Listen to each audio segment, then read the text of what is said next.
Cue the music.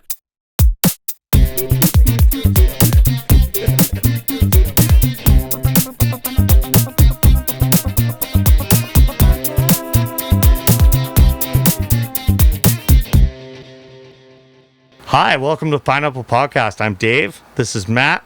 We've got Josh and Tyler in the back, and we have a very special guest today, Dave King, also known as Longwalkshortdock. How do you do? Thank you very much for having me. Thank you for coming. You bet. Thanks for being here, man. Yeah, absolutely. Yeah. So you want to do it reverse style? Let's do it reverse style. I'll ask you a question first. Oh, I like it. Ooh, I like that. I don't know if I like this. We're starting. Uno I reverse. love it. I definitely don't like this. All right, let's do it. What's with the pineapples? There are pineapples everywhere. There are pineapples in your washroom. There are pineapples in this room. There are pineapples on your mask. So, actually, the There's pineapples right here. They're the everywhere. first show that I ever went to that I saw you play. Oh, actually. don't turn it around and be like that. It's not. But Look what Dave has done. it just happens to be at that festival. So at 2010 Shambhala, we went up there. It was just my wife, me, and one of our friends, and we took up a shitty tent trailer that we bought for $100. Always a good start. And well, it was better than sleeping in a tent. Ah, touche. And so we went and we were parked way in the back in sunshine, and on I think the first day, a pineapple just randomly appeared on our camp table, and we just kept walking around going like, whose is that? Why is that here? And then that became a talking point for When the a long conversation time, goes and then- dead, it's like, what about this pineapple? I don't know. It's like, look, pineapple's there. There's the pineapple bandits. So They got you. this is our first time at the festival, and then we're looking around. We're like, well, all these people, they're really dressing up as like costume. Oh, it's Friday night. Like, people are going nuts. And I went, well, I'm just gonna take the pineapple out. I went and bought a bunch of the color changing battery glow sticks. Sure. and all that. And then the pineapple we just kind of like carried it around. That's not true. I do take things. That was the one time. So we did that, but it was so funny because we were walking around like the village where all the shops are. Sure. And some people tagged on to us and started doing a conga, and they started chanting pineapple, and so we walked around with the pineapple thing. We're like, this is a thing. And then, This is the thing. And then we were at the village stage. Do you know when people used to dance on speakers? Sure. And there was those little towers kind of up on the sides that aren't there anymore. Right, Anyways, so we did stage right on there. That was like, we posted up shop there. Sure. And I actually dropped it the one time. Oh, it's a And very it- sharp fruit to drop. And it fell, and everybody on the ground started freaking out. Whose pineapple is this? They went nuts. And I'm like, my pineapple. And they're like, don't worry. And they brought it all the way up, and then we had that, and then we were sitting there, and it had cracked, so there was pineapple juice getting everywhere. And so then there was people walking by, they're like, what's that smell? And everybody's like, wow. it was I was like, this is too much to handle. And so Justin, who was here earlier, Right. he was actually, we met him that year. He was camped beside us. We were walking past to go to the washroom, and they were sitting around eating a bunch of corn. And I went, I bet you those guys are from Chilliwack. And he goes, how does he know? And so then we became friends, and he hung out at my campsite the whole time. And then since that festival, ever since then, me and him have been buying pineapples for each other for birthdays, Christmas, I love it. everything. And I love it. this beauty here. That one is This quite was- ornate. So after about 6 years of pineapple purchases, he went out, and he went to the guy out in Agassiz, Yeah. and he commissioned him to do a chainsaw carving Wow. of a pineapple. By chainsaw. And at that point, I told him, we're not doing this anymore. Like can't win out I'm not spending this much money. Like, like, I can't top that. We're done. It has escalated Please to stop. the top. But anyways, so just because of that whole thing, then when I was starting a company, Pineapple Sound, just because it was I really part have, of everything. I have to admit that is a much better story than I was expecting. We need to find What a the good guy. story, we need to find the actually. guy that's the opposite of your story. That's at the festival with like the avocado, and he's like, "I have something special here. People are gonna follow the avocado, but you ruled with your pineapple." Oh, I got it. He's all sad on the other speaker by himself. a funny one. So you have flipped this on me. Now I'm talking. Yeah, we're interviewing you now. So we, 2019, I was at the what do you call it? The daytime jungle rinse out. In the village. Where, at Champs? Yeah, when it starts up. Oh, like Reggae Jungle rinse out? Yeah. rinse out. So I was there and I had like a pineapple button-up shirt, pineapple shorts, pineapple bucket hat on, and a sippy cup as well. So you And have then everything minus the lights. I had everything. Right? Well, not the real pineapple anymore because I don't fuck with that. And You're above. You're above that now. What right? did happen to the original pineapple? I haven't. We ate it eventually. Okay, that's what I was hoping for. I hope you That's ate what I it. was hoping to hear. So, but I was in that, and I got mobbed by this group of people, all wearing pineapple stuff, and they're like, "Wow!" They're like, "We're the pineapple crew." And I'm like, You should join our movement. He now Have you heard of- yeah. Have you heard about the pineapple There's Tarians? more Where than State more now than has a one crew. facility and over 1,000 followers.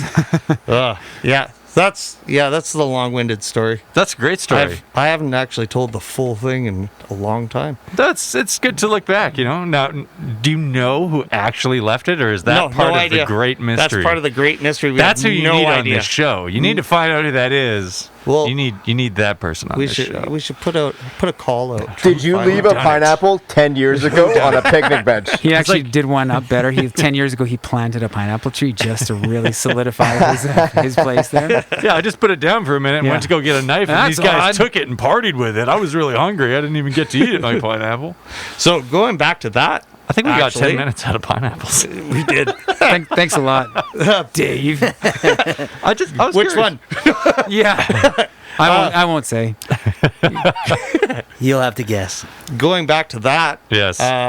So that was my first time seeing you perform. Oh, well, thank you very much for checking And out the show, man. I that- appreciate that. Blew my mind. Honestly, Was that 2010, you said? 2010. That was a good one. That was early on, and How really- many had you done by that point? I think I'm at 11 now, which makes that about the third or fourth? Or second or third. It was a nighttime Thursday amp. So it's pretty, yeah. So the first time I Well, played, it's always been nighttime Thursday. not true. The What? very first time I played Shams, I played at like 6 in the afternoon on Friday when it was still light out. Yeah, and then Josh Zwadnik gave me the Thursday slot the following year, and I was like, oh man, this is a big opportunity. You got to do something stupid. How about you dress up like a wizard and break your first shitty MIDI keyboard that is super, super broken? And now I gotta do it every guitar year. it on the stage kind of thing. The first one was an initial investment, and people think I break the ones I use. And I just go on Craigslist and find like broken MIDI controller for $20, and you tell me a better way to spend $20. Yeah, Break a keyboard in crowd front of goes that wild. many people. I'm telling you, it feels good. That would be It amazing. feels good. And meeting the guy on Craigslist who had that broken MIDI controller who wants to sell it for money. Like, that's got to be a fun 10-minute interaction. Well, you show up and they're like, "Do you want to plug it in and test it?" Like, nope, sure, it's fine. I'll be breaking it. Don't worry about it. It will serve its purpose. Got a bit of a buzz. That's all right. There was one guy, I couldn't find one in the zone that I wanted. It was very enthusiastic about telling me what a good piece of gear it was, even though he only wanted like $20 or $30 for it.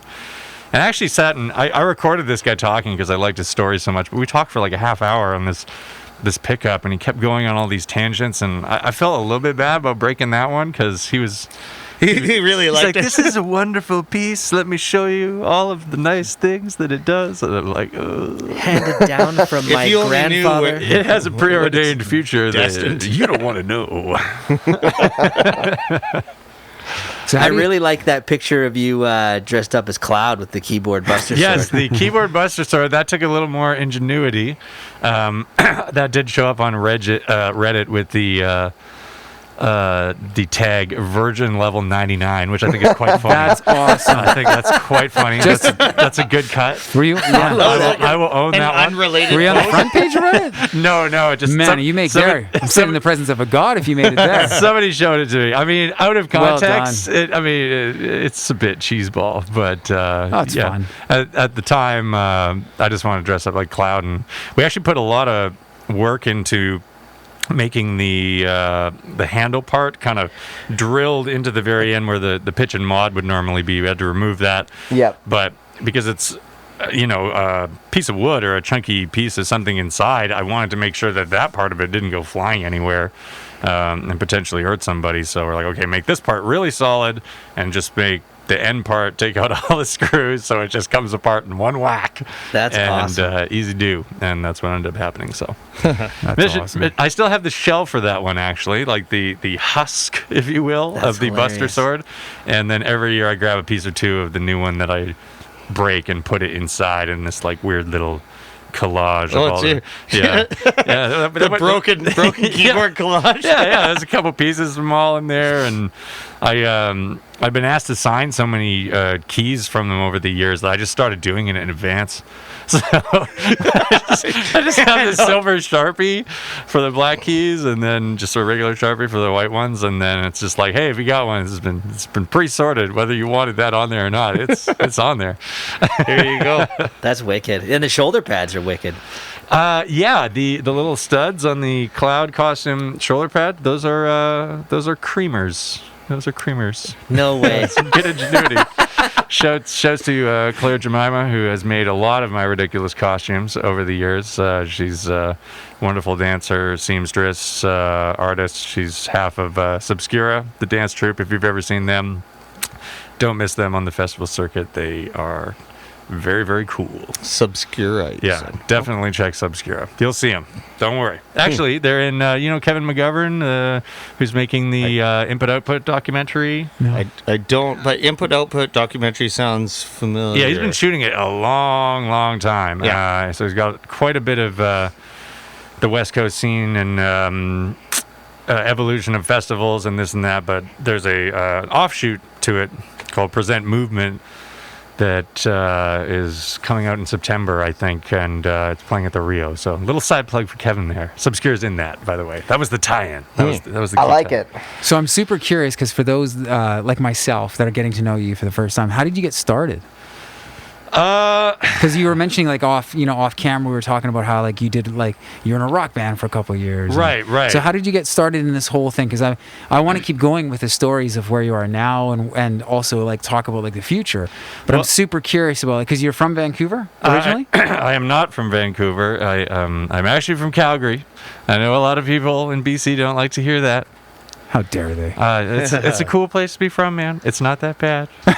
I know we have some bad representatives, just as anyone does. But I don't know. I am 100% from Calgary and 100% not yeehaw.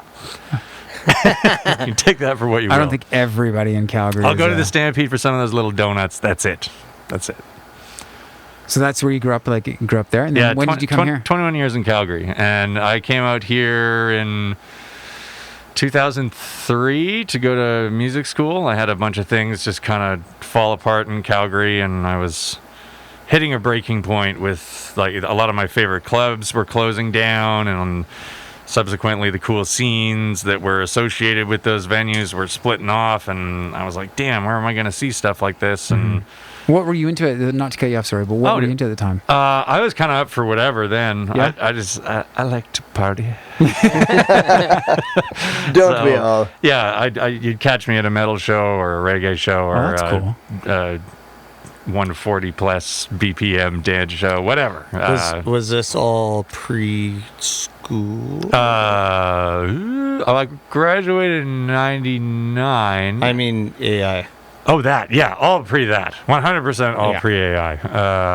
And I did a couple years of university, didn't really stick. I'm like, this is interesting human interest stuff, but I don't know what I'm going to do with this. Like, I can't go to a place that I think is cool and be like, well, I know a lot about Greek mythology. It's like, cool. Well, why do you want to mop floors at the soccer center then? I also did that. I like how you threw that in there. Yeah. So anyway, I wasn't feeling life there anymore. I just picked school. I'd come out to see Radiohead in 2001, actually, at Thunderbird. Oh, I was there. I was Kid A there. tour. I was You were there. there? Beta band opened. Best Yeah. concert ever. Oh, You know what's dude. interesting? I was Concert standing ever. in the crowd and I was like, this is like one of the moments I've been waiting for my entire life. And then this like super tall guy stood in front of me. And I Hey, was it wasn't me. like, and I just found out tonight it was you. No way. Son of a bitch! Where were you standing? I know where I was standing. Wherever you were. Oh, no. We're not doing that. No, Anyway. that was an amazing Little show. northeast. Yeah. That one's in like a three-way tie for my favorite show ever. But Yeah, at coming the out- age I was at and how big of a Radiohead nerd I was. Totally. To see them live at that point in my life was like, oh. Absolutely. They even played my favorite B-side. They played Permanent Daylight, which is Pretty nuts. obscure. That's like a My Iron Lung side 2 B-side. I couldn't believe that they played that. But the entire road trip was a blast. We were just kind of hanging out in the city, and I just had an epiphany. I was like, I'm gonna move here. I'm gonna find a way to come here. I'll just figure out a reason and do it. And going to audio school ended up being that reason. So Oh, so you moved here for audio school? yeah, essentially. 100%. Because I there were some in Calgary. I just didn't want to be there anymore. That's a longer, darker story that is not particularly point worthy. I was enough. done in Calgary. Let's put it that way. My room looked a little bit like, what's that thing? That part in Seven where the guy's like chained to the bed and they got all the air fresheners everywhere. I was just writing down little thoughts that I had in my mind and sticking them on these little tags on the roof. Like I was losing it. I was losing it. I had to get out of there. change the scenery. Well, good for you for making the move. Yeah. So when yeah. you came out this way then and you went to school, like at what point did you start to kind of get into creating your own music? Like were you already doing that in Calgary? Yeah, I had already started doing it. Me and a friend of mine, Chris Carr, had been messing around with guitars, and we're huge Pumpkins fans, Smashing Pumpkins fans. Cool. Oh, Same they're here. awesome. We basically had inadvertently bought the same purple Mexi Strat, and when he showed up to jam, he's like, "Whoa, we have the same guitar!" And it's like, "Check out this effect pedal I got," and he's like, "I have the same one." And he's like, "Okay." Did we just become best friends? Yeah. Yup. There's so much room for activities. So basically that worked out, and our goal at the time, like, we were into like early Warp stuff, like the Boards of Canada and Aphex and Square Pusher and stuff. So we're like, yeah, sure. Cut you off there Well, on the. Who's talking? Who's talking? Speaking of Square Pusher, I got a message. So you used to make mixtapes with artists like that and hand them out. I hear. I did make mixtapes, not with Square Pusher though. Never met the man, but I did. No, not with. You mean just like make a CD and go CDs of that and Yes. hand out to friends? There are a couple random copies of Longwalkshortdock Tripping Hazard floating around out there somewhere. I know a few people that have those. I don't know what's on That's them. very cool. And I apologize. And they all had the same name despite the fact that there were like 20 different versions. So you might have a different one than your friend does, but that would have been 2003 to 2008 zone. And if you have listened to one, I'm very sorry. It's It's a time capsule. Fulton told Yeah, me he's got for a couple sure. of them. Oh, you know Fulton. I know Fulton. Very nice, very nice. Fulton mastered the third record. Did he? Yes, he did. Oh, I didn't know he mastered. Yeah. Adam Fulton Props to Adam Fulton. An amazing instructor at Art Institute. And Correct. So when I was going there and I went to Shambhala and talk about that and all into this kind of stuff. Did I tell you the story about the he's pineapple? He's like, he goes, yeah. Dave King, Long Walk. He came through the same program. He went to all these classes. Oh, that's cool. That was one of my favorite students. And What a guy. I'm like, I love that guy. He taught the very important lesson, like, if you're going to do live sound, you have to have a beer. And we were outside doing, like, live sound class, and he actually brought people beer. he had a totally different kind of way of doing it, and Definitely. I loved it. 100%. That's I what like wanted his to teach you for style. that, though. He Yeah. sounds like a cool guy. He is a very cool guy. So going back to playing those two guitars, where did it evolve from there? Right. Like, for instance, at that time, we wanted to have, like, kind of Pumpkins, Nine Inch Nail, Radiohead style Love songwriting and guitars, but with an electronic backdrop. That'd be wicked. So we financed a MC505, Roland MC505, which is like a little all-in-wonder box. Not the best sounding piece of equipment you're ever gonna lay your ears on. Is that like a looper or? No, it looks like it was part of the Groove Box series, if you remember that. I don't think they really make this shit anymore. No. Yeah, but it was very No idea. expensive at the time. It's gonna bring the groove, man. I swear. It brought something, but we wrote like 200 songs on that thing, like quite a bit of material, and we're just doing house parties and dumb demo things and playing around with that. So that's how all of my earliest electronic stuff, if you don't count briefly owning Rebirth in like 1998, was done on that thing. I still have it because there's some okay ideas on there, but the thing itself is just not a great sounding piece of gear, so sometimes it's hard to pull like stuff off of. But you can just dump the MIDI and go like, this was a cool melody, I'll just use that and pick a better sound. Amp it up So with how did- newer yeah. sounds. How did you like? I mean, honestly, when you start saying things like Smashing Pumpkins, Radiohead, and Yeah. Nine Inch Nails, all that stuff, that's stuff Right. that just like excites That's me. all in my top 10 So stuff. how did you like? That is just so far. Like, you know, it's interesting because I would have so many people. Like, I remember throughout high school, like just always wanting to find the most obscure bands and this and that. And I always loved Radiohead. Sure. I was a sucker for. Always have been a sucker for a great melody. Yeah. Always.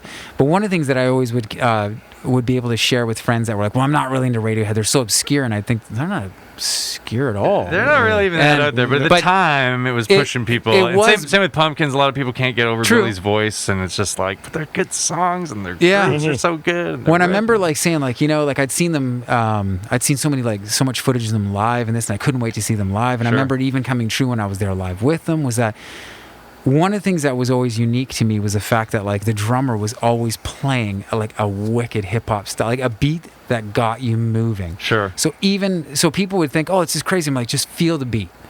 And you could feel the beat. Come on. Yeah. And you listen to Radiohead and people would be moving, and it's this, they'd feel like they're listening to some weird, obscure album, but it was moving you. And it was something that always inspired me. I'm like, man, they've just got it nailed. He would just sit in the groove and always just have you moving. So I'm curious because to the style of music that you create, that's like so far different, but at the same time, it's so neat to see how you've been able to take that inspiration and incorporate that into where. So that's why I was curious of, like kind of where you've come. So at that stage, like where you'd seen Radiohead and now progressing, like Right. was that preschool and then now you're in school? Yeah, that show was in 2001, so that would have been about 2 years before I decided to go to audio school. This Okay. is where you're going to start to hear the phrase "by accident" a lot in the interview, as far as the backstory goes, because initially I just wanted to play guitar and sing and have like Yeah. electronics in it. I thought that would be cool. And at some point, you know what? I might actually go back to that idea because I've still always wanted to do it properly.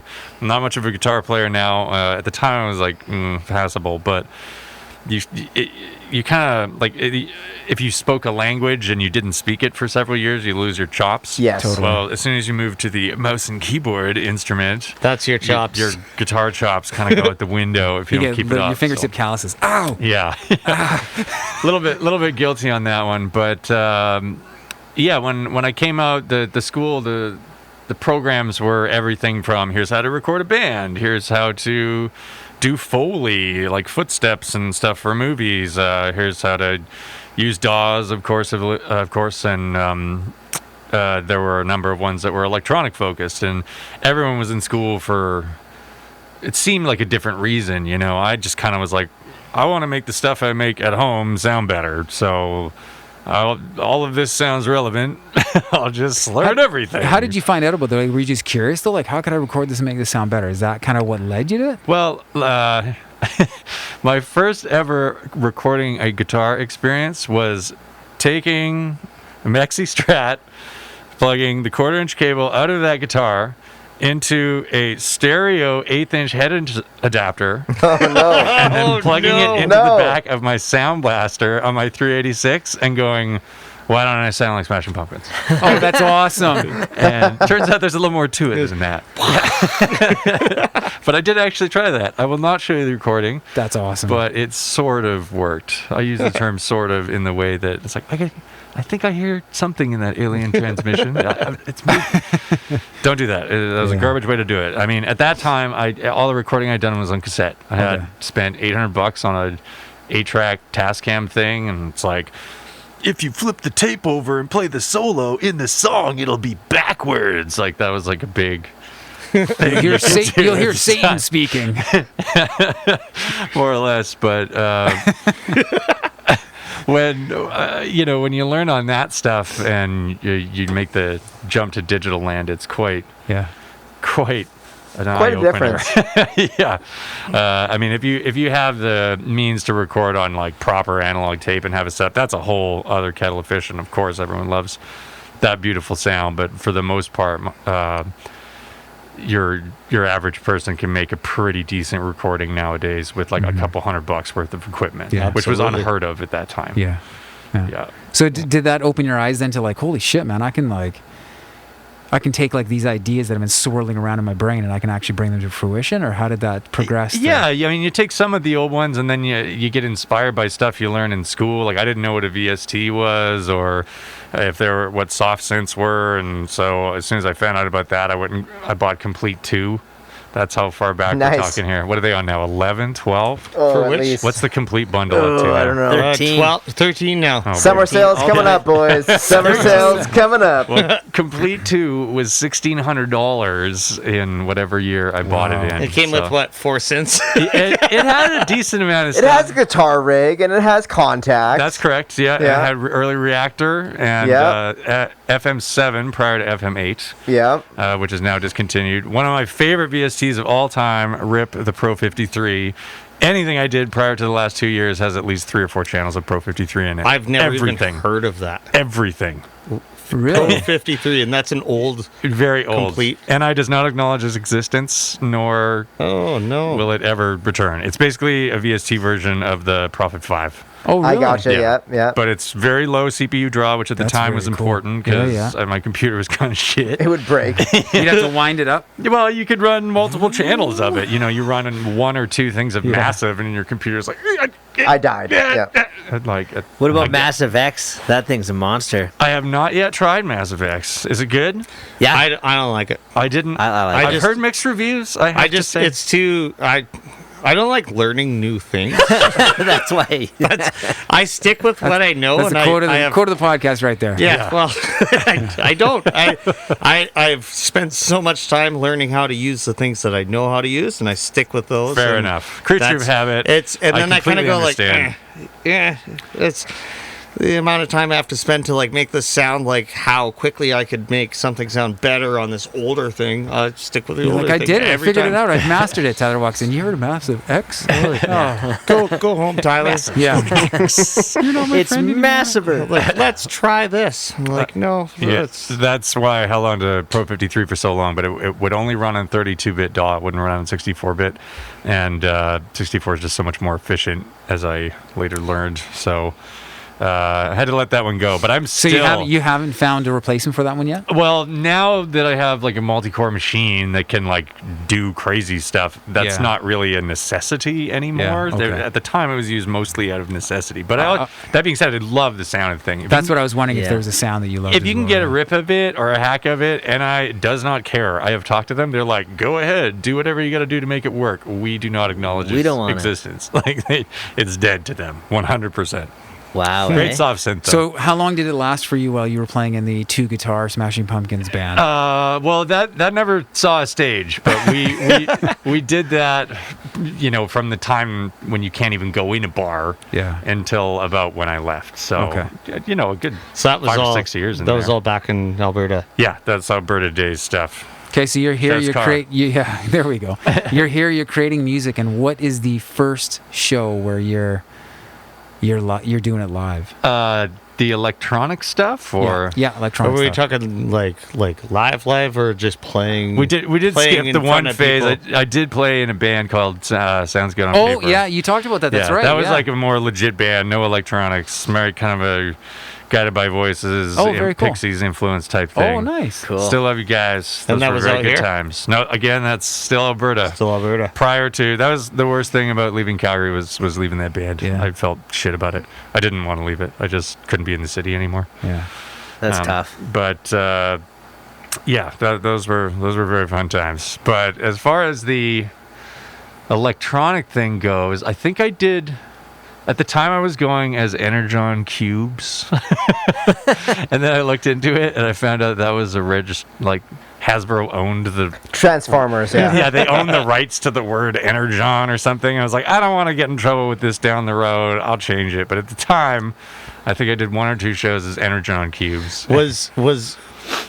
Were those shows the ones I've seen of you and Josh playing at Lotus? No, this is even way before that. That's even before that. This is or just after maybe knowing Josh a little bit. Because I'd come out to audio school. I'd been there for 3 or 4 months. You learn some electronic stuff, and I'll be like, I miss my Calgary friends. So when I go home for Christmas, I'll play a little show with this like new stuff that I learned. And that was probably my first ever solo electronic thing, even though I did play a bit of guitar in that. But yeah, that would have been the first one. So did you start out right away as doing like a kind of a live act electronic, or did you delve into the whole DJ thing for a while? I have never or what? DJ delved. I cannot use turntables for you. I'm sorry. Really? Never got into it? I don't. So I've just kind of always like worked with the gear. Sample switchers. My friends are and so stuff like much that. better at that anyway. Just I'll let them do it. I probably should learn it just for fun, different Shits and things, giggles. and like, hey, do you want to jump on and play this thing at a casual whatever? Like, I should learn the skill. I really should, but it never really came to mind at the time. I was just like, I want to buy more synths, and I want to learn how to get better at this, and That's I'm gonna awesome. bring all this shit around. How did you get though from the guitars to the synths? Like that's sorry, I kind of skipped over that little part. But I always like some of the early stuff does have guitar in it still. It just it became more. was it a slow transition then for you? Yeah, I guess so. I mean, I can't value one over the other. It was just the first show I ever did out here as Longwalk was at a noise show at Cobalt. It was only a 20-minute set. That I do have a recording of. I've been on the fence about releasing that for quite some time because it was, as stated, at a noise show. So it's pretty damn aggressive. Not for everybody. Yeah, and also the recording is clipped a little bit, so that's kind of a nail in the coffin. But whatever, it's the only one I got. And a friend of mine saw that and said, hey, that was kind of interesting, but it's a little crazy, but could you make it a little more like dancey and I can get you a show at this other place? I was like, I like dance music, I can do that.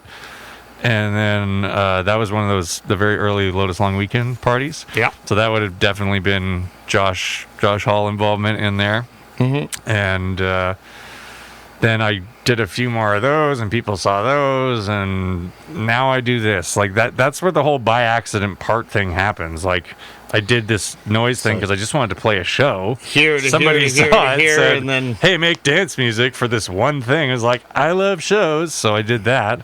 And then when the offers keep rolling in, you're like, okay, I guess I do this now. And then that's how the guitar and singer-songwriter part sort of fell by the wayside a little bit. Okay.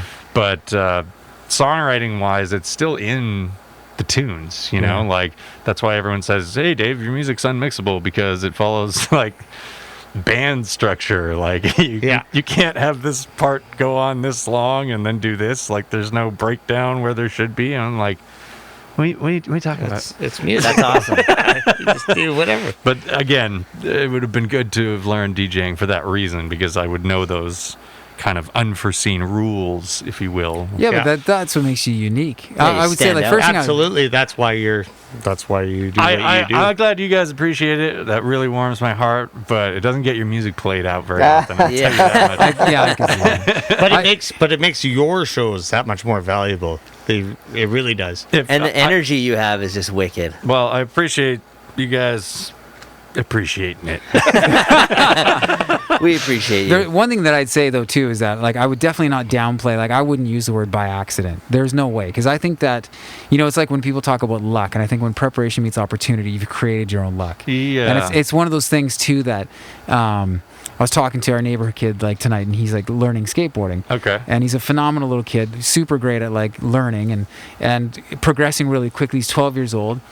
And the thing is that when you kind of rob people from those steps, like, and they're very valuable steps. So a lot of people say things like, I remember in my life, if I did something like, oh, that's so brave that you did that. And I'm like, actually, and I've said this before on our podcast, I'm like, well, actually, it's calculated. You just didn't watch me spend forever in my garage or like behind a computer. Yeah. Right? Like you didn't watch me spend forever figuring this trick out. So when I went out and did it, you're like, that's so brave, and you did those stairs. I'm like, actually, I've been working on this. You missed the 900 failed attempts. You but did, Thanks yeah. for noticing. So that's why I think sometimes when we say it's by accident, it's like actually you were in the right place, you were prepared, you had the right thing, and people recognized it in you. Yeah. And that's always one of the cool things. Like when you see a live show and you're like, holy shit! Like you didn't tell us a story about all the other acts that were there, but you talked about Dave. Because I know for myself, like I absolutely loved playing guitar, but I've told the guys many times, like I was like a closet like hip hop, like dance music, like I loved all that stuff. I just loved how music would move me. Yeah. And it didn't really matter to me like what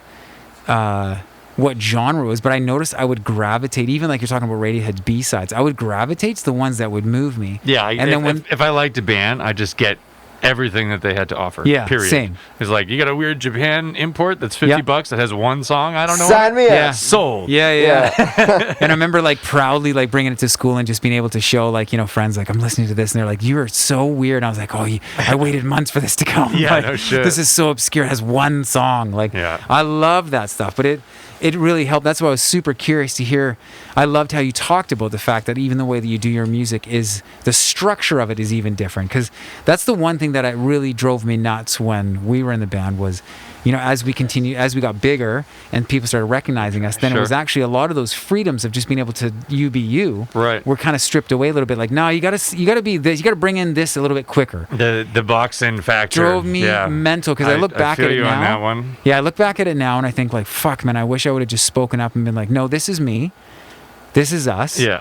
And you either like it or you don't. But I know now that I was trying to please everybody instead of just say like, no, I don't like that and I'm not okay with This is that. a very important point you're mentioning. It drives Yeah. and it drives me nuts because it's one of those things that I look back and I really, really wish that I would have had a lot more courage to stand up and say like, this is us.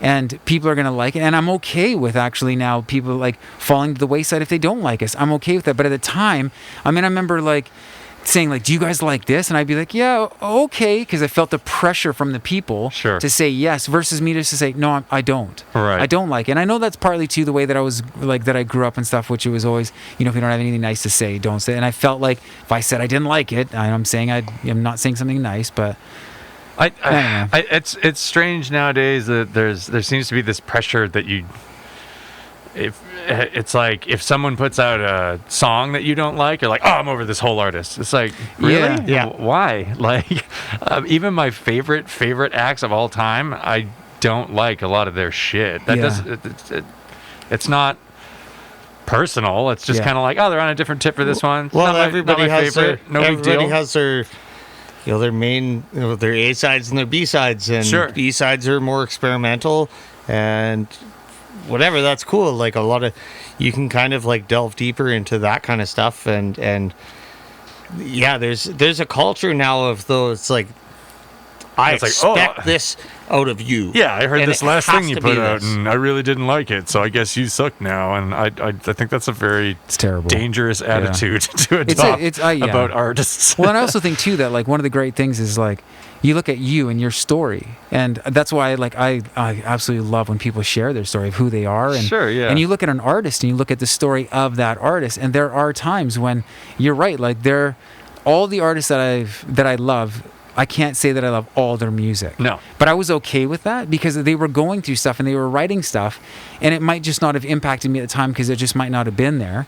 But then I have noticed there were certain songs I really did not like when they came out that now I appreciate now. And I'm like, that was the other thing I was going to bring up. Maybe I'm like, maybe it's that I just wasn't just prepared at this point. Right music, wrong time for Yeah, you. for Right me. time for the Yeah. band, but not That's right it. time And for you. that's why to me I always think that, you know, you're talking about people like one song comes out and we're like, oh, I don't like them anymore. It's like, well, actually, I do miss the story of getting to know. That's why I think it's so cool. Like, I don't think it's an accident for you. And I think that that's part of your story is the fact that you do create it in a unique way. Sure, it's a challenge to other people. So then those other people that are out there get better.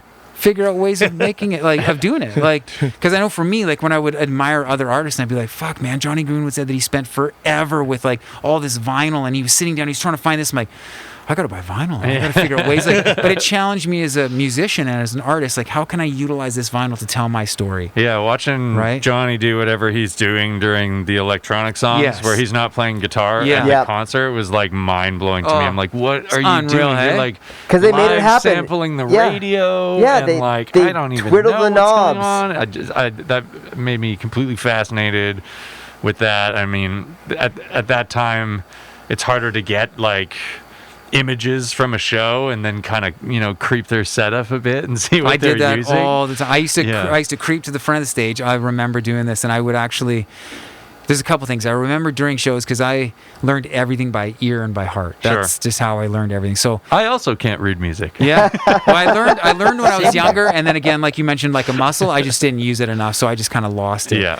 But I would I think we have a sit. similar background that Yeah, way. I would go to shows and I would actually like watch the guitarists, and I would actually draw on paper and just sketch where their hands were, and then I'd go home like, I gotta try that, whatever they're doing. I would just draw it down, and then afterwards I remember going and I would take pictures of their boards or whatever it may be to just try to get a level of Totally, like yeah. inspiration. And that's the cool thing though, is that you're not gonna, and I don't want you to repeat what they've done. So in your screw ups, you're gonna find your story and your Right. voice and that sound. That's why I was curious too about that plugin. You said you're like, oh my goodness, it's so amazing. I still love that plugin. I mean, it's not a very modern sounding one. You can't get like cool, morphy, modern sounding bass lines out of it. But it does what it does. So Yeah, Yeah. In the leads, pads, weird effect, spatiality zone. There's something going on with that one. I like The that one. cool thing is though, is that it, like today, like I was on location filming, and I was filming a group of their 10-year-olds, and there's 10 of them that I'm filming, and they're singing Britney Spears. Okay. And I'm like, you got to be kidding me, man. I'm like, why are you guys singing it? They're like, oh, TikTok. And I thought that is, they have right. no, I said, do you know who that is? And they had no clue who was singing it. They just loved the song. And that's why even sometimes, like, man, I love throwing on Smash Mom's Infinite, what is it, Melancholy Infinite Melancholy Sound. and the I just Infinite absolutely adore Sound. that album. And even there's songs that I'm not really into, but like, Do you have? I'm going to cut you off for 1 second. Yeah, go ahead. Do you have the Airplane Flies High box set with like the 40 cutting room tunes from that album? Because you need that shit. I think way. I'm It is going to so give a shout good. out to my friend Harry. I believe Harry had that. He was the guy that we all went to because he would be the guy that would order all those. Yeah, you're going to Yeah. need that. Carry on. what's the other? You said you're like top tier, like the bands. What are the other ones? Well, those are mostly the people in band land. In electronic land, it's definitely Aphex is still one of the hugest Yeah. for me. Boards of Canada is one of the hugest for I me. only just recently heard Boards of Canada. It's- I love it's, Boards uh, of Canada. it's just so You know good. that? Oh yeah, my brother-in-law. He Just so Aphex and good. Boards of Canada. My brother-in-law was like, but so what year was that? That reminds me so much of like 9-10 years ago.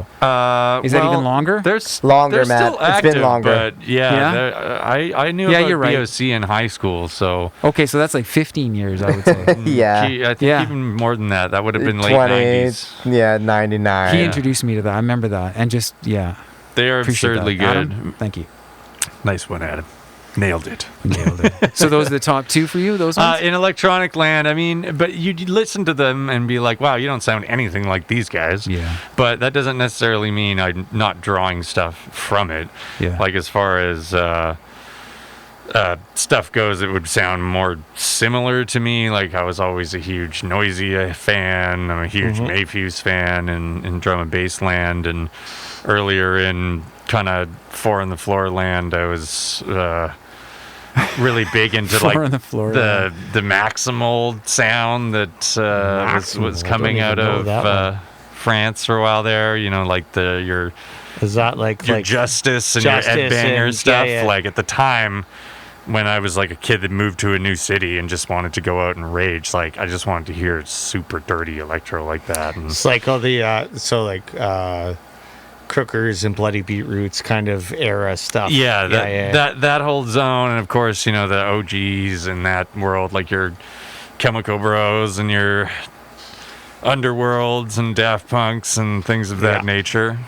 There was a couple, like one pivotal thing that happened for me of how I got into electronic is, you remember that live action Spawn movie? Oh, Oh, yeah. yeah. Yeah. Okay, so you remember the soundtrack? The soundtrack for that movie kicks ass. Okay, it's like That one doesn't stick in my mind. Yeah, not at all. they for me. got like half metal bands, like really well-known metal bands at the time, to do collabs with electronic artists. Oh man, that's wicked. And at the time, like, not all of it is gold, and a lot of it definitely doesn't hold up well over time. But at the time, that was like the two things I was into, like That's so cool. crazy electronic stuff over these metal bands that I liked. That was the Mortal Kombat soundtrack Yeah. for me. Was that like Yeah. just like That I love this. Yeah. I remember Resident Evil soundtrack, Marilyn Manson. That was also awesome. a very good Was it? soundtrack. Yeah, that's a good one. And among that time as well was the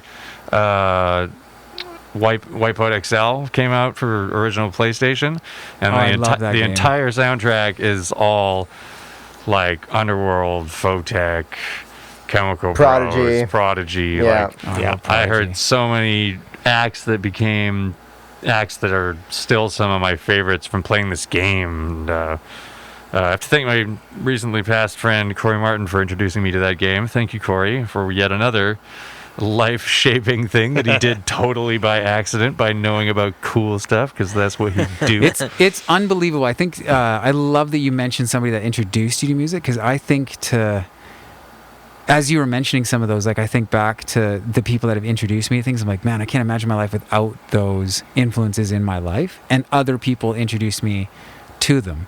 And then I think how cool it is that, we're all passing on other things as well to other people. Yeah. Because it is one of those things that, like, we talk about the soundtrack of our life, and it's funny how we can kind of go, yeah, this year, and we can say, like, what music we were into. Like, when you guys were talking about collabs, I remember one of my really good friends growing up, he was my, like, best mate when we were growing up, and he comes to me one time, and he's like, I got this CD, man, it's crazy. It's this show called Judgment Night. Have you ever heard of that? I was like, Judgment Night? I have no idea. And it was just, they had combined hip-hop acts with, like, Anthrax and, like, such a great idea. crazy stuff. And I was like, this is really cool. And, like, and it was, like, Tom Petty and like Tribe or something. Like, it was like really weird, obscure stuff.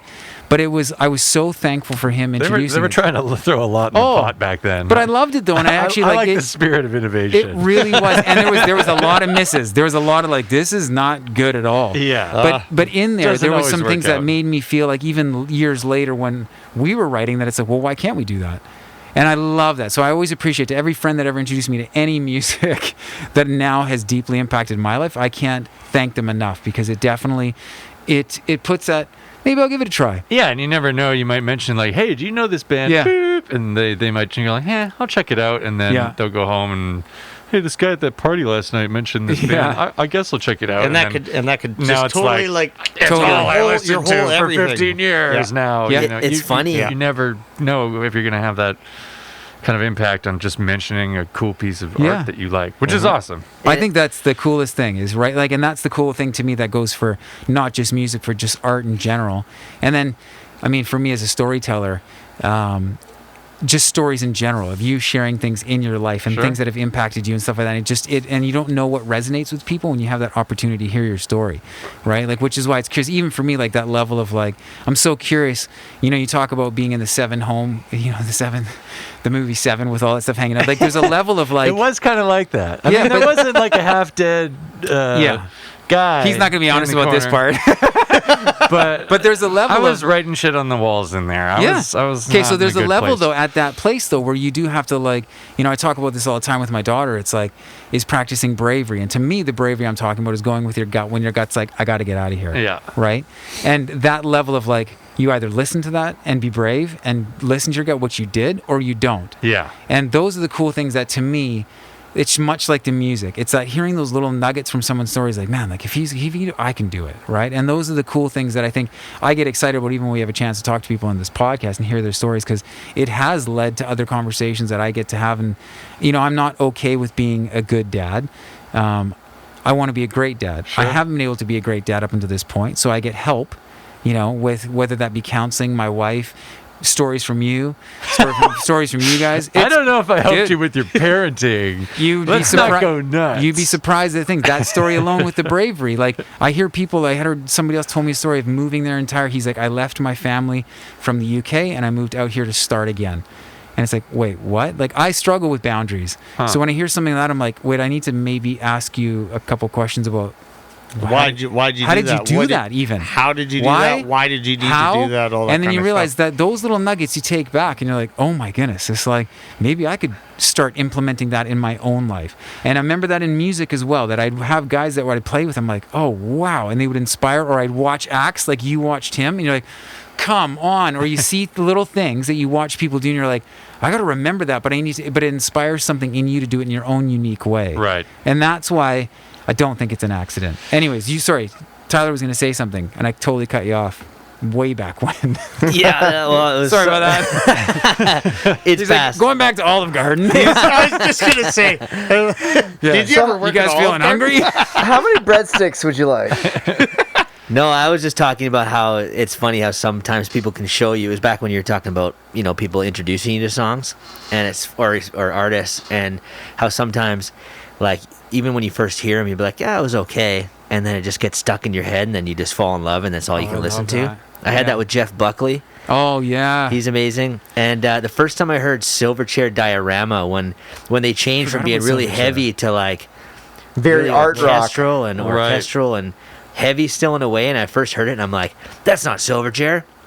And I didn't really like it, and then it was just I kept hearing the melodies in my head, and they kept coming back in. I was like, hey, wait, maybe I'll give it another listen, and then sure enough, it's my favorite CD of theirs. There you go. Yeah, I've had that experience more than a few times, which Yeah. is I don't know. I think it's important to remember, and like think about somebody like, I don't know, like your David Bowie's of the world. He's done everything from like the sad ballad to the let's rip the dance floor to the I'm in rehab in Berlin to like he's done it all, and it's more a matter of I think it needs to be kind of respected in the sense that he was in the place he was in when he made the tune. In context. You might not be in that place. Yeah. You might not be drying out and feeling kind of morose and writing like the second half of the Low record, which is amazing, by the way. You might be like, oh, I want to hear the fun, get on the dance floor, David Bowie. And so it just might not be right for you at that time, but it doesn't mean it has any less value. Agreed. It's just kind of a... Well, and you come Something to around remember. at a different point in your life when Yeah. you're into different kind of stuff. Now I like this. Now I like that. And, That's funny how that works, but I find it less forgiving like that in electronic land. Like when, everything's so fast now. well, yeah, it's it's like you might have a cool if- song for a few days if you're you lucky. like it, if you you're like it, lucky. and then it shoots up on charts, and then it's gone. Yeah. and then it's forgotten. So that's And why that's like everything that does quote unquote shoot up in interest or charts has to be like the top tier. And I don't know what that's like. I've never had like a hit, like a commercial hit or whatever. What are you talking about? I don't have commercial hits. You were up. Well, okay, but you were in the top 5 with a bunch of your songs for drum and bass on just recently. That's How's that different? You're It's gonna say different that? because if you YouTube those songs, they have 700 plays, and if you Okay, YouTube fair- the stuff yeah, I'm talking okay, about, okay, I they understand have what you're talking about. millions of Yeah, yeah, yeah. plays. Like you're talking about the stuff when how that algorithm works. Like when I put out an album, it's like you get a. How many DJs are there in the world? And it's like if you have 50 DJs download it and play it at different parties, that's a lot of coverage out for Right. them. But it's really at the end of the day only 50 sales. Right. I But think, you like get that- if you that wanted gets to out buy there. yourself to number 1 on Beatport, you could do it pretty reasonably. Yeah. You honestly could. It's just it's more.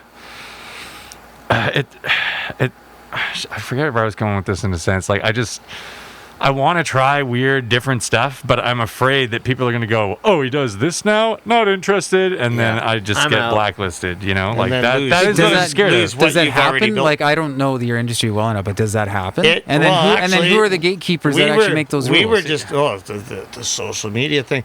We were just I don't talking care about about this that. right before we started. So there's an artist named Getter, which he's like a dubstep or was. I or know him from before. But his, don't know the his guy big, personally. His but big popular stuff was like sort of dubstep, Right. essentially, for the layman's terms, dubstep. Anyways. So when you say And- popular, just easier to listen to? what's that? Is that what you're saying? When Is he that was what- popular? No, the more popular stuff. Is it just easier? No, just like let's say trending. Okay. Yeah, like Okay. right. Metallica is more known for playing okay. thrash metal than Okay. for So Getter Playing jumped on kind of a like sort of like a Skrillex kind of a thing for a bit, like huge.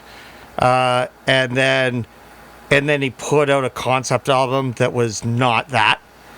And all of his fans were like that breaks my fucking heart, man. I hate hearing shit like that. And he was like, screw this, I'm out, this is not fair. Yeah, like broke a guy's oof. dream for wanting to do something different. This is kind of Like, in an off terrible, roundabout kind of way. terrible. That's what I mean. I don't think Yeah. that's okay No, at it's all. no, it's terrible. It's terrible. And Yeah. it just like he was riding high, like A-lister career in terms of like this industry. Yeah. And then just doing that, which is the type of music he wants to do. And So what's any different than, let's go back to David Bowie for a second, because David Bowie put out some stuff that, like, I love his music, Sure. but there's a lot that I don't, Yeah, and I am not in a place to appreciate yet. right. But how is it any different? Because people followed, like, this is the thing that I've found is that people followed his story. It's much like a book when you read some from an artist, and I love reading, like, and certain ones have been like, that's just, same author, everything, but you're like, that was a bit of a miss.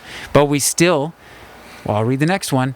And people did it with Bowie, where Bowie had, like, he was sharing his story. So what's different now with, say, this person, where those fans are like, fuck it, man, I'm out, versus like, oh, well, you know what, that's part of the story, we're talking about that, this is what he's writing at this time, blah, blah. Why are they not sticking with this artist and allowing them to share their... Yeah, the difference now is rapid fire. there is, if Davey Bowie puts out a record that month in, 60s, 70s, there's probably 40, 50 other major records that come out during that time. And now you everybody's can be like, listening to that I am for a into while. this only. I like this sound and this kind of music. And somebody that was doing that for you that isn't falls off, like, no problem. I'll just go on insert service here and find 3,000 other artists that are doing this shit right now. It's the super saturation of choice is not good for artists' longevity. Yeah. Which is why I try to put stuff in my music that's like a little more personal in some, like, don't get me wrong, there's plenty of dumb stuff too, but on all of the records there's always a bunch of songs I'm sure no one listens to that it's like, wow, that's pretty heavy, Dave. I'm glad you are still with us.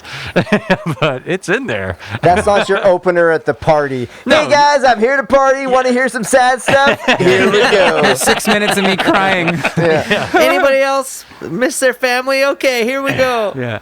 It's, that's why it's important to me to have, like, some emotional range on a record. But to answer your question, it's just the plethora of choice actually works against people being anything more than, like, a flash in the pan artist nowadays, unless you were already pre-established. Yeah. And even then, if you change what you're doing, like, I had this conversation with you outside prior, like, I made 4 on the floor music only for like 10 years.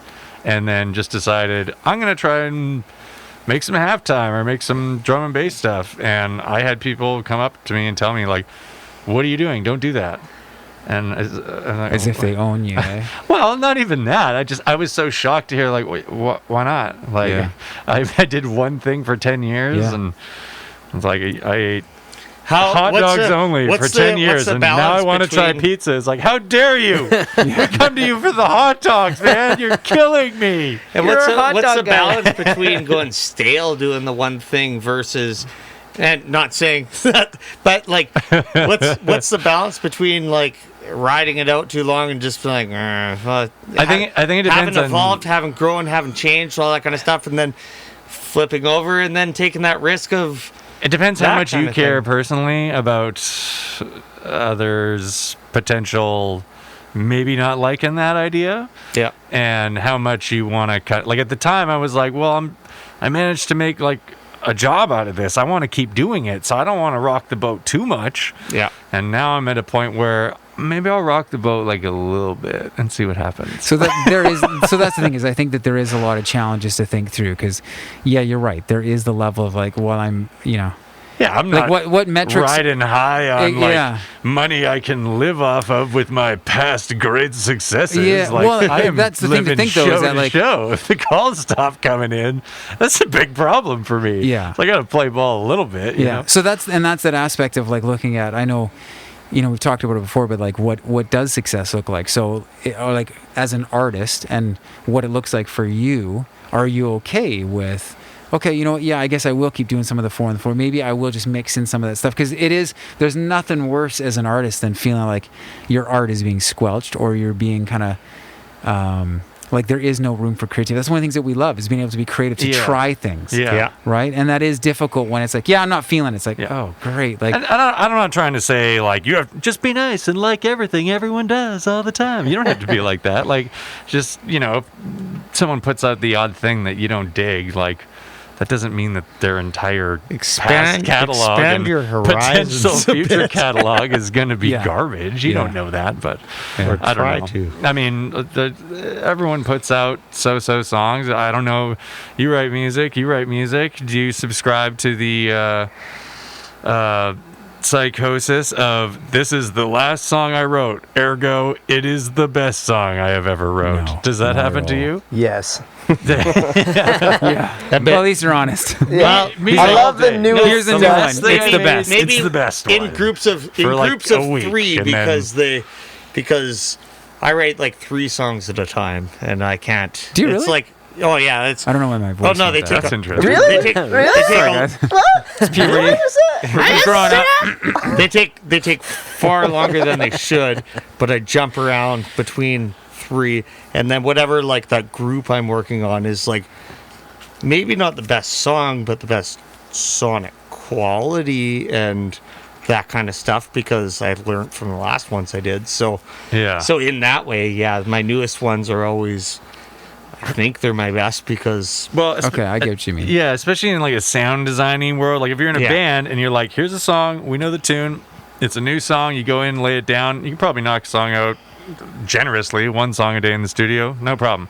In electronic land, you're gonna have to hear it so many times. Like, is this swoosh sculpted Yeah. right? Is the ducking? I don't know about this fill and like all this other stuff.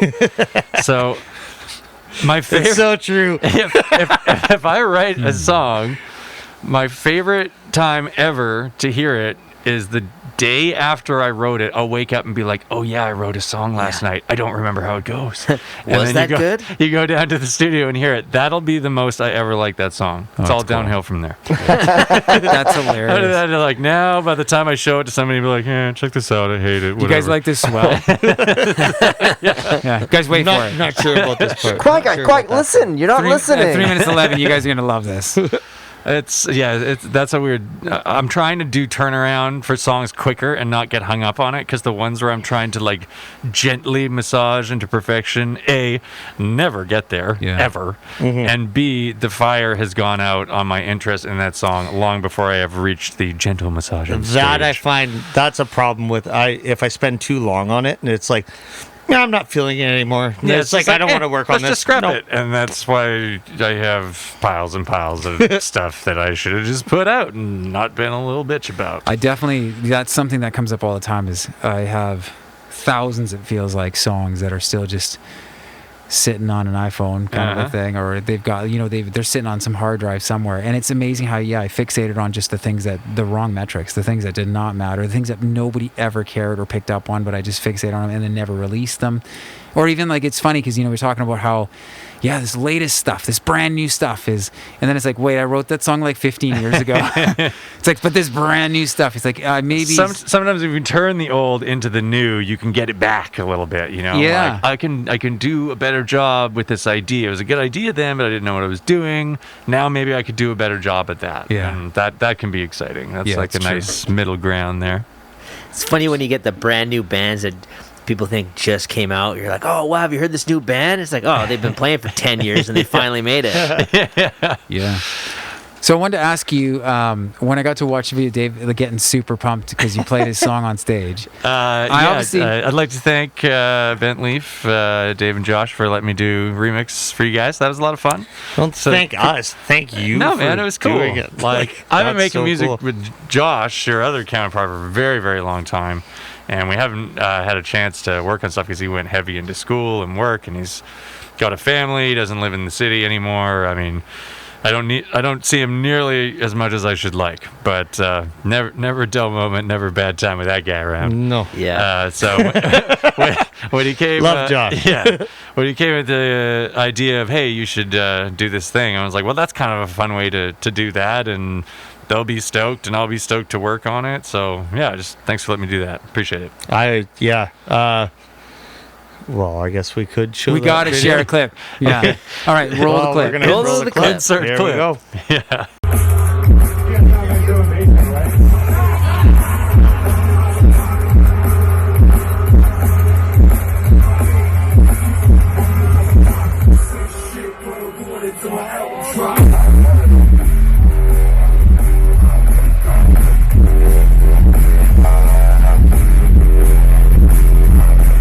Great video clip. Anyway, yeah, the reaction video was that made the entire thing worthwhile. It was quite funny. I'm glad you got a kick out of it, man. I really am, because that made it all worthwhile. It was so cool. Like he's like, you got to see this. So he brings me in, and he shows me. But you just arrived, so he just left it in my hands. But he didn't really get a chance to explain exactly what it was. And I knew it was you on stage. I'm like, oh, this is awesome. This is really cool. And my first thought was, he's actually got pretty good seats. And then he starts watching, and it was hilarious to see him shaking and screaming and just how excited. So I wanted to ask you. I mean, we can wait till you get back, but because I'm so curious. Maybe you just think about this, but I love knowing what's going through your mind when you're on stage. So I'm curious to, we got another one for you. Well, I thank you, good sir. Today's podcast is brought to you by Camp Beer, where when you go camping and you need a refreshing beer, you turn to the only thing that satisfies, a camp beer. That one's Blue Book, Bat. I know, I said that because I wanted to get to this one too. Ironically, the remix in question we were talking about is entitled Blue Book. So Is it really? Yeah. Oh, that's cool. Full circle there for you. Yeah. So, okay. And we're back. And we're back. Yeah. So I went and picked up Blue Bucks in commemoration of that. Very tonight. good choice. So, yeah. Very good choice. Oh, because that's why? So me and Josh, when we hold on, I don't have headphones on. I can't even hear myself properly. There we are. Me and Josh, when we'll have a couple beers while we're making songs, and we buy a new craft beer every time we write a new song, and every time we name that song after whatever the beer it is we're drinking. And so that one was Blue Buck that we sent in. Sometimes those names stick and sometimes they don't, but I do the same thing too. Yeah, we change them sometimes. Well, when you got to record audio in, it has to go somewhere, and you don't want to go to that like weird mystery folder. Untitled. So I just put like, okay, rude cashier 1, or or bad salad, or like something that happened earlier in the day or whatever. And you remember that day because that's what the thing I have was. a song, I forget what it's called now, but it used to be called My Teeth Suck because they do. And We I had just one come called- from the dentist. It's like, my That's teeth hilarious. suck. That's We had one awesome. called Poop Soup. That's a true story. I don't want to hear about that day. That's too far. That was a rough day. That's too far. That was a rough Dave. Rough Dave has nothing to do with me. So I wanted to know, I wanted to ask you then. So obviously we know what the reaction he had with that, which was unbelievable. I loved it. Sure. But I want to know, when you're on stage, what are you feeling? What are you thinking? It's the reverse. So now we obviously watching down on stage and seeing you having a great time doing, what you do naturally is just such a cool thing to experience. But what are you feeling when you're up on stage? Usually quite a bit of terror and anxiety. The reason the show's the enjoyment is there too, but the reason the show became so quote unquote energetic was because I was so nervous initially that I just didn't know what to do. I just felt like completely over adrenaline rushed. Mm-hmm. And I was like, they're watching, do something. Why is everybody here? Be entertaining. And, that coupled with being kind of anxious about everything, and kind of, I guess it comes across in a more heavy metal-ish kind of way if you're a guy like me. And that slowly became part of the reason that people were coming to the shows, I found out. And I was like, oh, okay. Well, that's kind of, all right, cool. I got a persona, I guess. That's cool. I'm okay with that. And it's weird. I try to focus on what I'm doing a lot. A lot of people you'll see a camera from backstage. It shows the audience. People are like, "Yeah, there's my friends," and hey, what's? I don't see anything. I don't even see the audience a lot of the time because I'm just trying to stay focused or catch my breath or not be dizzy from headbanging or hit the next key or button or tweak the next knob that needs to be hit before. Like that stuff's happening. Like you need to do this now. This is a cue. This is a cue, and next bar, and then it's just 90 minutes of that. So I tried to leave myself a little more room nowadays to like smell the roses, if you will, and enjoy I'm being on stage, and I like take a little minute to actually enjoy it for myself. So it's not just next thing. But in the early days, it was all just a big blur of strobe lights and terror. I can't remember. I noticed. Sounds amazing. Amazing. It's a vibe. Yeah. In the recent years, you always have a thing, some kind of shtick that you bring along. You mean the Shambhala shtick? Well, I guess maybe only that party. I don't know about other ones. But, it kind of got started there, so. But those things cost me a lot of money, so I can only do it once a year. So they had the Mega Man stuff. Yeah. You brought a whole bunch of were they blow up light swords or something, or there was something like that. I got to do it chronologically. The first one was just the Wizard Keyboard Smash one, and the second year I did a thing was like this kind of demon outfit thing, and then the year after that I think was the Final Fantasy year. Then I did the Swan Lake thing, like with the ballet Swan Lake remix with roses and the ballerinas, and that was like the whole stage decor. Yeah, that was that one. Or actually, it was Braveheart before that. I did the Braveheart one where you dress. Me and my friends made 100 swords, which I thought was a lot, and they all had names and dumb shit. And I was like, I'll just give them the people in the front row, and we'll do the thing. Like that'll be funny. And I saw a photo of it, and it's like 100 doesn't look like enough. You're gonna have to bring more shit, and that's when the cost of these things started to get out of control a little bit. Damn, am I forgetting anyone? Yeah, there was the Shark Bala, the inflatable sharks one. That was a good one of the ones. There was like all day. So many. That. There's just sharks everywhere. Yeah. Okay, keep going. Yeah. Sorry, I'll come back to that. There's that one, and then there's the Shambhala 20th anniversary one was the I think it was literally 1,000 of those glowy wand things, and then the big I guess I did the demon thing twice. Oops. This is a better demon though, with like giant wingy things and glowing eyes and whatnot. And then there was Do you still have all those, by the way? Costumes and stuff? Yeah. Oh, yeah, I keep all that crap. And then I shredded myself for the Shred It Bro thing year before, or was that last year or the year before last? The Shred It Bro, all the memes and stuff? I think that was year before last, and then last year was the Mega Man thing. Yeah, I think that's all of them. I think that was funny because you met Carlos over here to send him up with a bunch of stuff. That's right. I brought him all of the... And you'd never been here before. He was working on the remix at the time, and he randomly came over, meeting somebody else that I know, and I'm like, holy fuck, this Dave's here. I'm like...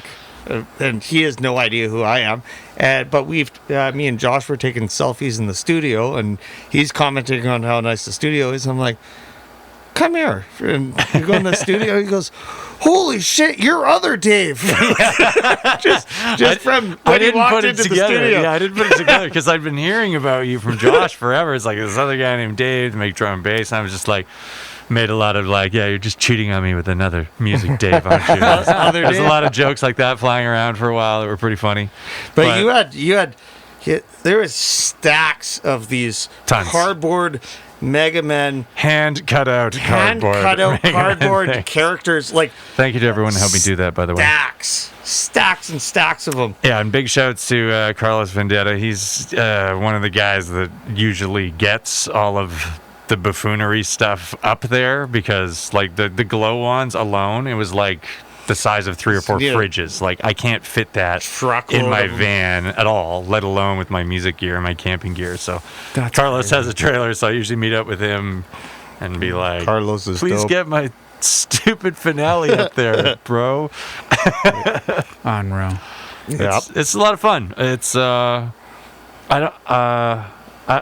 I'm a little nervous. I'm running out of ideas. If you got a good one, let me know. I'm running out. It'll of come. Yeah, It'll come. It'll come. The last couple were a bit last minute, and that's not a good Yeah. That's thing. cutting cardboard till all hours of the night. Dude, it Yeah. was that, and then some, and an Yeah. army of my friends doing it while I had a panic attack. Yeah, Yeah. looks fun in the end result. At the time, Turned was out, I remember terrified. going up there. That's in that video that I showed you. There was just like cardboard characters, like. "Wah!"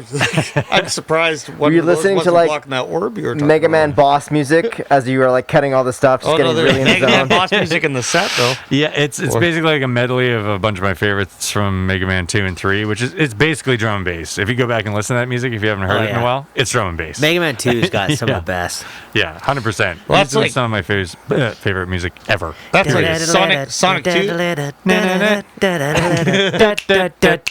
They know.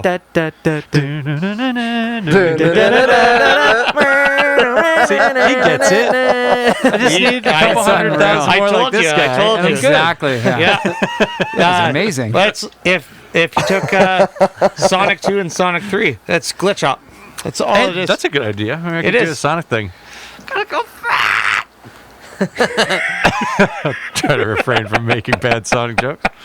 I don't know. We'll see. I've done the video game thing a bunch of times now, though, so I don't know what percentage of my fans are gamers. Probably a lot. I hope there's some good crossover there. It's pretty dorky all around.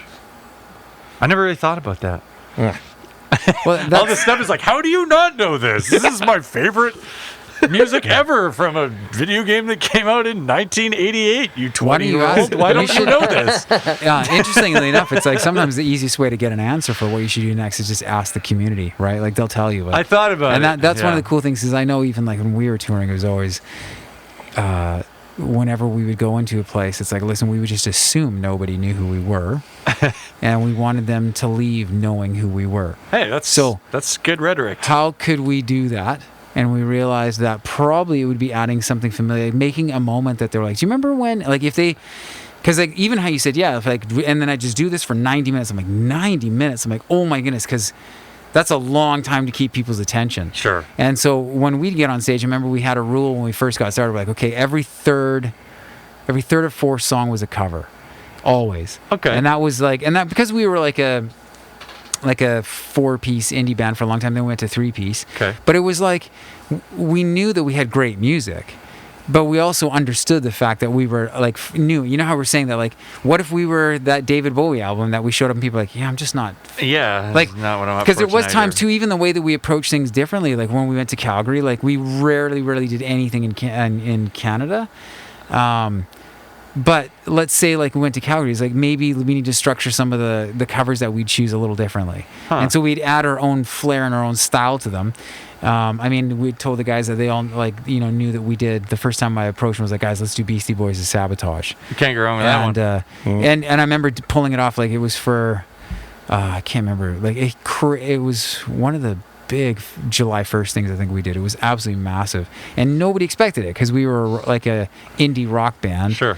And here we are pulling it off, but everybody talked about that and remembered it. Yeah, and it's a nice grounder. It's just kind of like, hey, Exactly. Maybe you haven't heard of us, but I know you know this one. Yeah, and then it perked up, and so we knew too. Then the strategy of like placing them was also to then draw and perk people's ears up to the next song that we would yeah. provide, right? That story that we were telling, because all we wanted was for people to go home and go like, you know, I saw Yucca. They were like unbelievable. Like they played this song and it made me. And then they want the curiosity is there, Right. And that's one thing that I think is so cool because I do know that when we go to festivals and stuff like that's one thing with like your style of music is that Like people dress up to go to them. Like when's the last time people did that for like rock shows or concerts? It just doesn't happen. I miss the spectacle in rock. Oh man, like, but people like, and that's something that I appreciate is it is a community, and it's a very, very clear, like there is a strong community, and they add to the experience how you're talking about people with all this like everything. Yeah, the audience creates a show. The audience is How dare you? But He's not wrong. You He's know not wrong. exactly what I mean. I know what you mean, but that's important. Like, but especially with that vibe though, like for shows like that, Yeah. because when you have a crowd, like you could go to whatever show you want, and if you could have like a headliner just killing it, doesn't matter who they are. But if you go to a show and then you have 1,000 people, like basically every stage up there for that one specifically is like an outdoor Commodore. Like in size and spectacle, probably more. Yeah. Probably.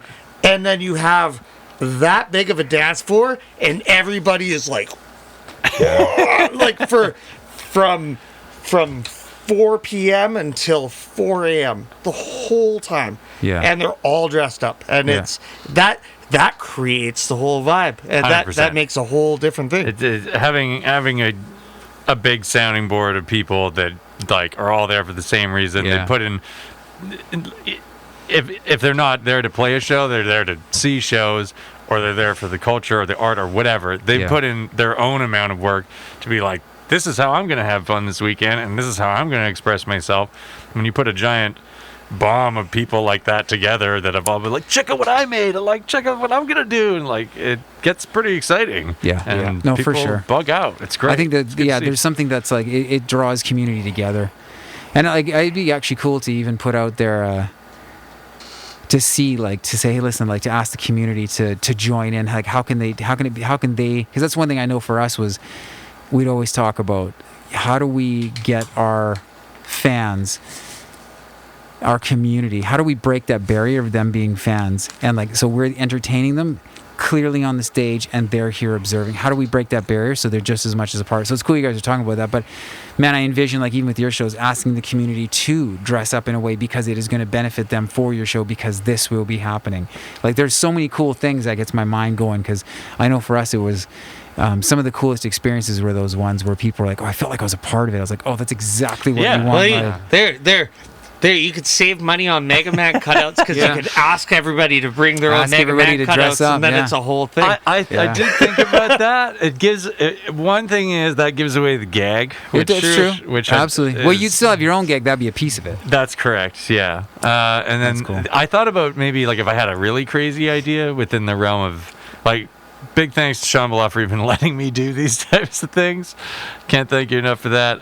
But I thought about, like, what if we crowdfunded it and be like, here's my idea. If you guys that's a cool idea. throw whatever you want at it, I'll get all this crazy stuff I'll get and enough bring for it. everyone. And then, Like- we'll see how nuts we could actually make it. That's actually a very cool idea. You know, within the realm of safety and, you know. And swords, hundreds of swords being made, and those swords were made of this time we'll do ninja stars. quarter-inch dowel at best and beer boxes. You're not going to hurt a toddler with that thing. That's awesome. That's actually a really good idea, though, because it is a way of taking something and creating something You new. can make it. You right? can make Like, it. That's really cool. Double the size too. Making them themselves was cool, but that took 2.5 months Yeah. to make all those swords. And I'm like, oh yeah, I also have to write music and play a show. Yeah. Like, it's anyone that's close to me will tell you in the months leading up to that, if I didn't have the idea cemented long before and that shit's all ready to go, I am an absolute basket case trying to pull it off. Yeah. And I should not like to do that anymore. So maybe I should come up with the ideas sooner than later. I can work on them year round. That's awesome. Could be a lot of fun. When you were talking about your different little things, different little things. Oh man, gee, thanks so much. Yeah, your little whatever you're dubbed David, talking different little things. The year gags. So you brought up the shark thing. Yes. You probably don't know about the shark at all. So you I have, have no idea. so you have a. You have, Did it seem like I knew? Because I was no, pretending. I know you. So he's got a shark. Technically, there's another member of the band that is a shark puppet. it happened by accident. So you see these beautiful pop filters on, what are these under here, 58s? 58s. Yeah, so I use 57 Beta Live. It's a little bit brighter and Oh yeah. just a little bit more cacao because there's so much low end in dance music. And apparently on stage I talk like this to anybody and no one can, like, apparently no one understands what I'm saying because I have a deep voice and there's something going the whole time. Yeah. So I should talk like this, but I always forget, you know. At any rate, so I tried this other mic, and then I was putting foam around it, like a pop filter thing like that, and then I'm like, you know, I just brought these shark puppets, and they have like a little hole where you can feed them stuff, you know? Like, I could just put that right over the mic, and it would kind of keep some of the frequencies out of it, and it would look hilarious. And so I did one show with that, and then it just became like a thing. And people give me the gears if I forget it, which have happened before. They're like, "Where's the shark, man? What the hell? I want my $20." Like people get seriously upset if it's not there, to the point where I do fly-ins with it. Like, I bring it. You're like, okay, People- checklist. people want to see the Chompers. shark. The shark microphone. People want to see Chompers. He's actually very Chompers? Yeah, Chompers. Oh, that's awesome. Yeah, he's pretty filthy these days. He needs a thorough decontamination, even though it's been done many times before. But he's just dirty. He's been on a lot of Rubbermaid tubs and dirty stages. Yeah, so now you know people are sneaking up to the stage now to take pictures of your stuff. And they're like, what kind of a shark is that? That is a great white. People That's awesome. want the shark. The shark went missing. The shark went missing. It was shark nap for a very brief period of time, but it resulted in a very hilarious sequence of events and me getting it back and everyone having a good laugh. That is hilarious. That's awesome. No, That's no hard awesome. feelings all A around. shark napping. It's actually quite funny. That was a social media sensation. Yeah, I just kind of mentioned, hey, did someone grab this? And it sort of blew up and got out of my hands. And then people were like, I don't care about your stupid puppet. My $3,000 camera got stolen. This is stupid. And I was like, okay, this is getting way too ugly. I don't want to piss people off. I was just kind of like, did you grab it? Because I kind of want it. And yeah, I'm glad it resolved in a nice way because it was getting a little. Was You know, it? you know, well, in the I saw comments, the other you know side how of it. people I get. saw the other side of it. I saw a whole bunch of people rallying. You fucking get Longwalk his shark back. Like, I saw a lot That's all of nice that. and positive, but there's also a lot of kind of like, Well, you yin and yang all you the know, time with the everything. way people chose to phrase like. Yeah. It was all Dave and his I fake don't know. accounts. Give Yeah, him the all shark back. My face. Spoiler alert! I Yeah. staged the whole thing. Yeah, It was a brilliant publicity stunt. No, I didn't. For years later, the podcast. Yeah. We got material now. Ironically, I wish I had thought of that and staged it because it was easily the most seen social media post I've ever made. Ever. It had a reach of like 250,000. That's funny. It was nuts. When I posted it, I get like 1,000 maybe. It was just kind of like me with a picture of it and all this hilarious stuff that the dude had sent along with it in this care pack. It was just so That's funny. awesome. Just so funny. He got it back. He did get it back. Still kicking. Nailed it. That's on. So what's life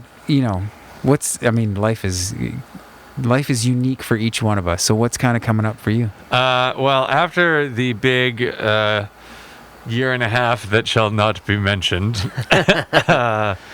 the phone's starting to ring again, and I'm very, very, very excited about that. That's awesome. I can't talk a lot about what's been happening. It'll all come out in the next couple of weeks, but I don't know when this is going to air, but I can't talk about it right now. But there's enough.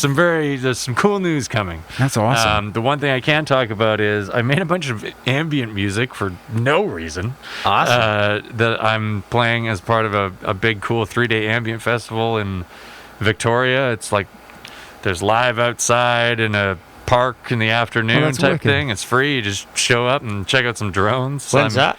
That's first weekend of August. That's very cool. So yeah, damn, I don't know the lineup in front of me right now, but That's in Librarians Victoria on there, or Thomas where? Jerku, Hard Vision, Righteous Rainbows, Adam Shake. There's a ton of people on it. It looks really cool. So Victoria or up north? No, just in Victoria, like right in the city.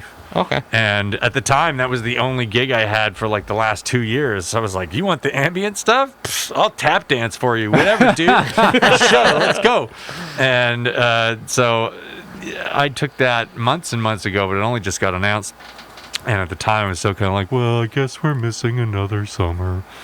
But then things started looking a little different, and looks like certain parts of summer might be hopefully back. being pulled out of the bag right That's at the awesome. very end. And Late summer this year. yeah, some exciting news to come for stuff like that. But Awesome. it's greatly improved my mood, greatly improved my desire to get back at it and see my friends. I just want to see my friends, man. Like the music part is great, but I haven't seen like community thousands of people that I'm used to seeing crazy. multiple times a year, and it's a So bummer. where would I need to follow to like find out this news when you can drop it?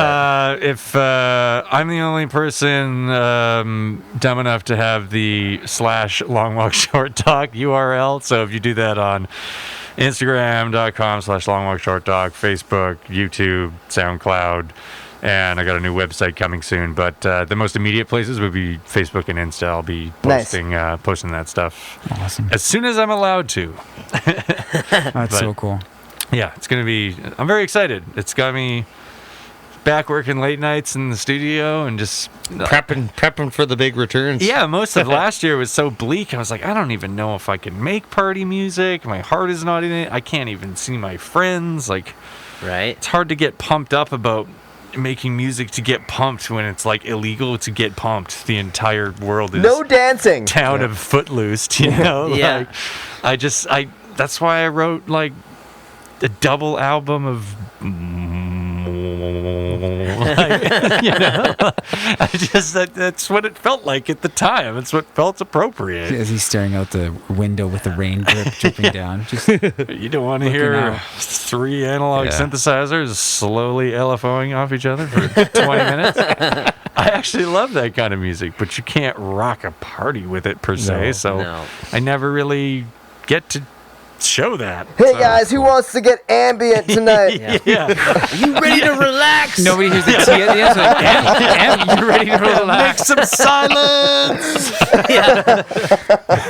I hope you brought your books because we're going to silent read. Here we go. You have someone going around the audience handing out pillows. You want to take a quick nap? Yeah. It's totally cool. I You take guys that bring as a your compliment. sleeping bag. This guy's amazing. You are going to pass the fuck I would out. actually be stoked if I was able to put you to sleep with the ambient stuff. I'd take that as a compliment. I That'd be didn't even wonderful. make it past the first song last time I saw him. I was out cold. That guy brought a hammock. How did he get out of his hammock? That's awesome. I mean, as a scattered, anxious, kind of overstimulated, over-caffeinated type person, I listen to ambient stuff all the time, especially during like long drives in between gigs or raves or something, because you know as soon as you get there, it's going to be Yeah. So in the 8-hour drive between cities, some like, you know, Eno or Stars of the Lid or video game scores, like your Skyrim score or Yeah. something, is just a really nice kind of, maybe less so the chanting tracks, but talking more the nice exploration tracks. Less so the Fus Roda. Oh, that's awesome. Yeah. The next album will be Long Walk, Short Nap. Could very well be. But yeah, it's cool to have like both sides of the spectrum on the table for like the next couple months. Like it's going to be very all over the place, and it's just, stuff keeps being like, hey, what do you think about this? And I'm kind of up for what almost within reason. I'm up for just about whatever. I just, like me and most of my friends, we're just hungry to get back doing the thing, man. Yeah. Yeah, totally. It messes with There's- your head when you There's a can't lot do of it. stuff coming up. Like there's a little rumblings. and Oh, there's I'm like, rumblings. oh, there's so many rumblings. Oh, the little I'm like, sandworm yes, it's tremors coming. under there. Yeah. It's exciting stuff. We want to That's hopefully be able to capture one of your performances one day. Yeah, for sure. Well, I'd love you to see the full AV show thing when we can do the nightclub thing again. Yeah. I'm sure there'll be something in town, and if you guys want to come down, check it out, be my guest. Just let me That'd be know. awesome. For sure. I saw the last one at Red Room. Amazing. sweet. Yeah, thanks for That's being there, dude. RME or RIME visuals. RIM. RIM. Yes. Or RIM. IM. Yes. Amazing. He's been in the I heard game that's a a long tough time. gig. That's a tough gig to getting a rim job. But It's okay. We edit all of those out.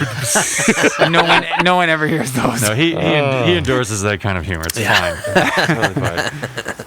Costs Yeah, extra. Well, thanks for coming on, man. I really appreciate it. Hey, absolutely. That was Thanks super for letting cool. me chat your guys' ears off, and this kind of is part of the getting back to feeling like normal thing. I You think it's know, like we're awesome, talking about music again. We're talking about shows again. Thank God. It's Yeah. just, It's coming. it's very exciting. So I appreciate you having me. Thank you. And keep us build posted, it. man, because we're huge fans. We want to be able Yeah, to. absolutely. Sure. You understand. I can't say anything. Oh, of course. Yet. Yeah. Oh, it's yeah. not Yeah. like it's like some greasy illegal shit. It's just it hasn't been announced yet. Yeah, I know. It's not like you already told us off the camera. NDA has been signed. Yeah, there's rules with these things. There are rules. Start throwing out fake dates right now. Oh, what do you mean? Were you talking about Yeah. this day or? Nothing will definitely be happening in this city at this time. You can't do that.